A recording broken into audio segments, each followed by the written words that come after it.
because I get the other game of the week. It's the Dolphins at the Ravens. They kept it in the 1 o'clock window. It's in Baltimore. Controversial.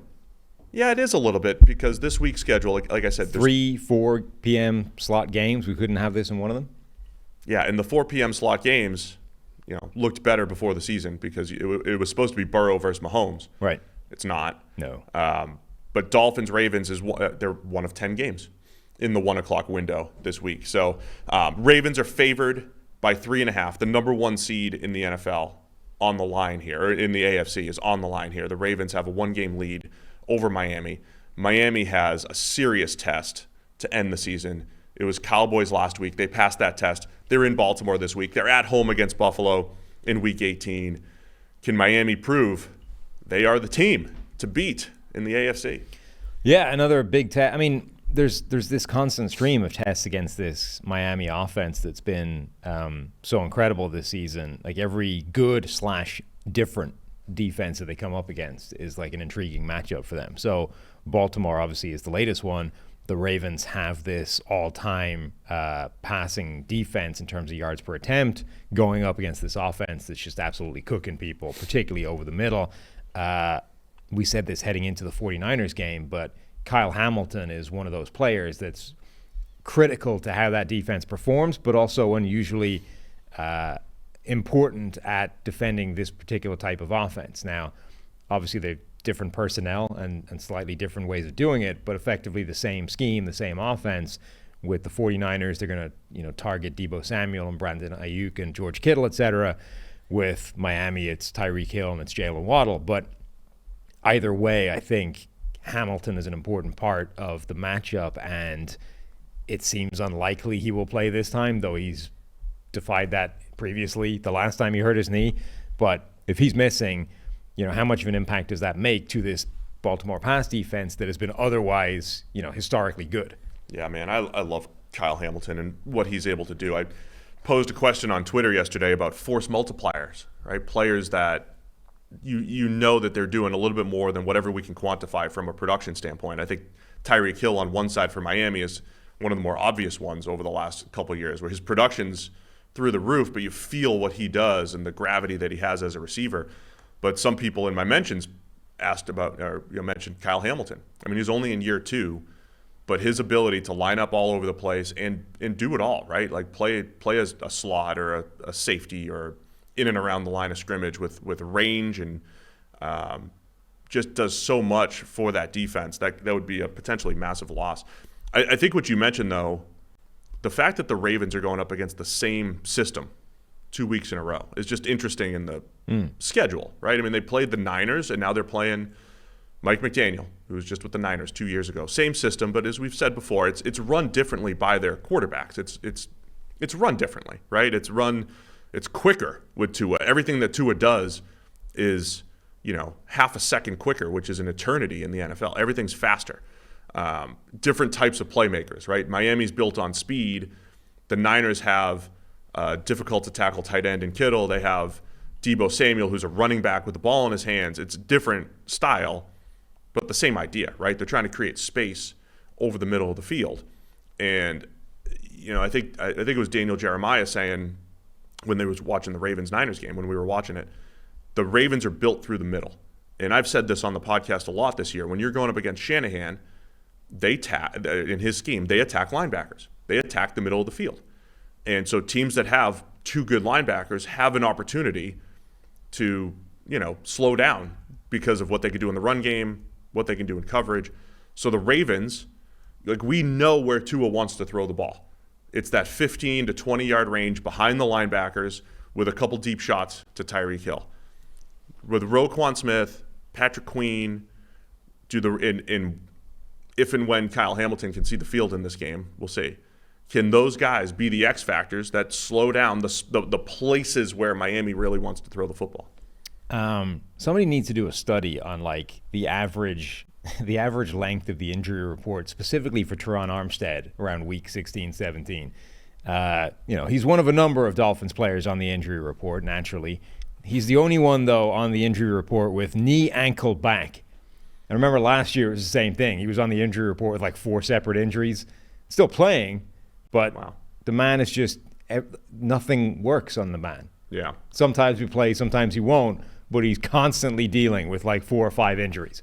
I mean, the injury report for both teams here, I just mentioned Roquan Smith and Patrick Queen. They're both technically questionable here. Hamilton was, they said, estimated as a non-participant yesterday. I'm assuming they didn't have, I don't know what they did for practice coming off the Monday night game. Right.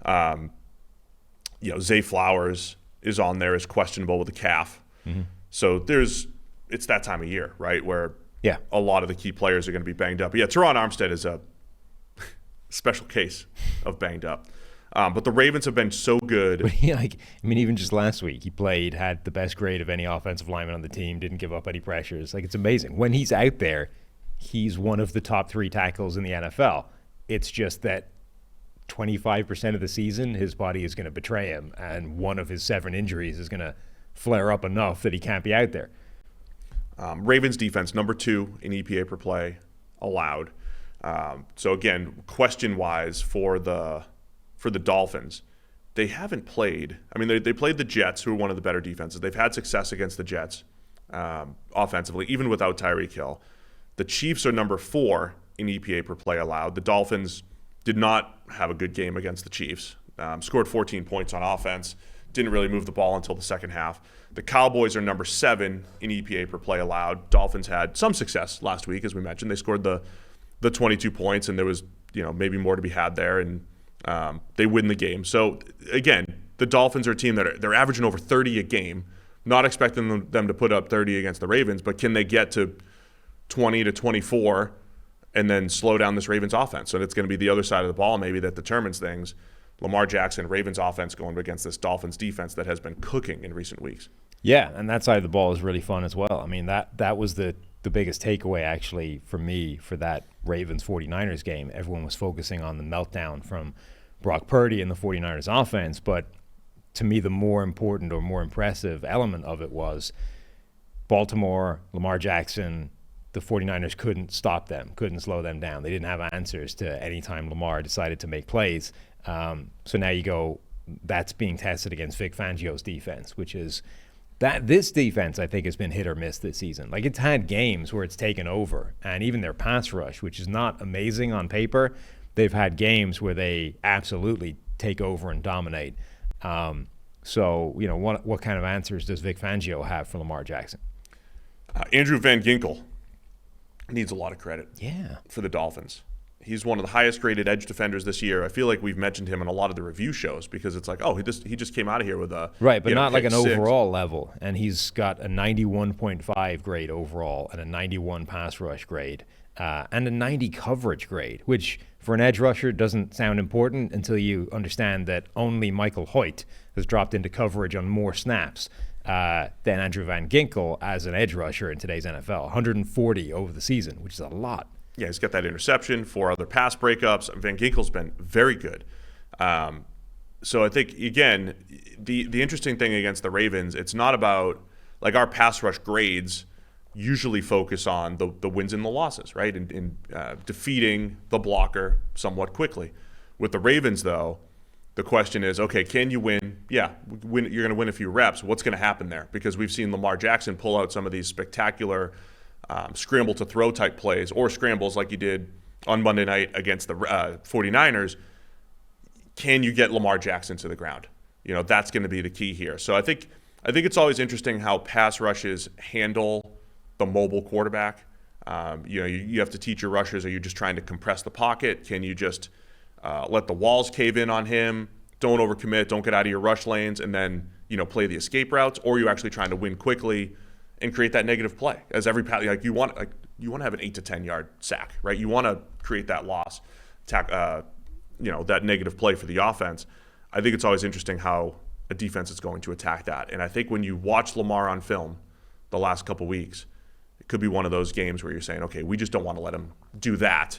Keep him in the pocket, less worried about wins, more worried about playing contain. If the trend of the season continues, every time there's an MVP favorite, he has a terrible game. We move on to somebody else. Lamar Jackson is now the MVP favorite after the Brock Purdy 49ers face-off. So if the season continues the way it has the rest of the year, this will be a bad Lamar game, and then we're back to square one with no idea who MVP is. Maybe Tua puts himself in the conversation if he beats the team that's or Tyreek back again. Or Tyreek, I will say that. I mean, if Tyreek goes like 11 catches for 215, something like that, Tyreek could lock up the. I honestly think if Tyreek Hill hadn't been hurt and missed time, he would be at least my current front runner for MVP. I think you can construct a Tyreek Hill case for MVP in this year of all years, where, as we said, like every time there's a front runner, that guy has a bad game, or the other front runner is like, we don't even know if he's the most valuable player on his own offense between a choice of like 3 or 4 players. Yeah, I mean, my 2 cents on it very quickly. The problem with the MVP this year, like if you looked Brock Purdy and his stats, that was the argument. Look at his stats. No one's had his stats and not won MVP, or at least not been very much in the conversation. Mm-hmm. You could say the same thing for Tua and his stats. 8.6 yards per attempt. He's got 26 touchdowns, which that's not a monster number, but passer rating of 105.9. Those are MVP caliber numbers.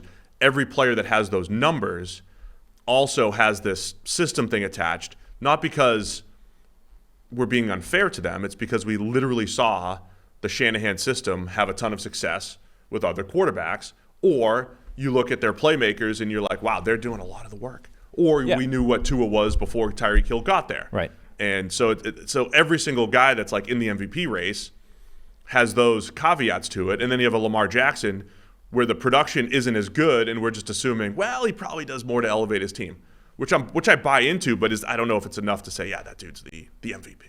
So it's just, making everything more difficult in the MVP discussion. So it's a great football game. It's at 1 o'clock. That also affects the MVP voters who's watching at 1. It's not like it's Christmas night when everybody's watching. Yeah, well, now they're being split. 10 games going on. This is, this needs to be an island game. 2 games I just wanted to cite really quickly, which might have nothing to do with this. Last year, week 2, Dolphins and Ravens. I think it was week 2, right? This is right when Mike McDaniel gets there. This is Tua and McDaniel. We're just starting to see them together, and this was the first time they looked great. They had a not so good week 1 against New England that year, and then a not so good first 3 quarters. It's in Baltimore, and the Dolphins make a miraculous fourth quarter comeback with 28 points against the Ravens. Ravens collapse. Dolphins win it. Tua goes 36 for 50 for 469 yards and 6 touchdowns. To that point, the 6 touchdowns represented a third of his career touchdowns, passing touchdowns in like year 2 plus. This was the first time we ever saw this Dolphins offense with Mike McDaniel and Tua be explosive. The other one I wanted to cite was when Brian Flores was still there and they kept going 0 blitz against Lamar Jackson and beat Baltimore. So the Dolphins have had, whatever the history means, the Dolphins might have this game in the back of their head, at least the Tua McDaniel game, where they created big plays against this Ravens defense. It's a different Ravens defense, but I wonder how much that might be a factor for Miami's confidence going into this game in Baltimore, because they did that week 2 last year. Ravens favored by 3.5 here. Number 1 on everybody's power rankings right now. Where are you going in this one? I'm going to go with the Ravens. I think they've been very impressive. Until I see Vic Fangio or the Dolphins defense slow that offense down, I think they're going to have success on that side of the ball. And I don't know if Miami's offense is going to have the same level of success against a very good pass attack. Or pass defense, rather. I think I'm trusting. And again, the Lamar MVP case, you could say, is that the Ravens control the flow of the game.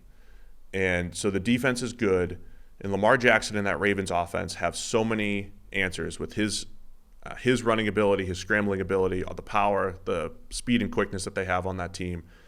I think Baltimore has the ability to control the game, both sides of the ball, and then the pressure's on Miami to create some big plays. And even if they get a couple, play for play, I like Baltimore as well. See what happens with Kyle Hamilton. That could be a big loss. But give me the Ravens. Give me the Ravens to cover the 3.5. I need to cite what's at stake, though, too. Where's this? Baltimore clinches the AFC North. They win but more importantly, the number 1 seed with the win. Okay, so the number 1 seed, Baltimore wins it. If Miami wins, they clinch the AFC East title with their own win or a Buffalo loss. And if Miami wins, they can have the number 1 seed if they just win their next 2 games, which was this game against Baltimore, of course, and then next week against Buffalo.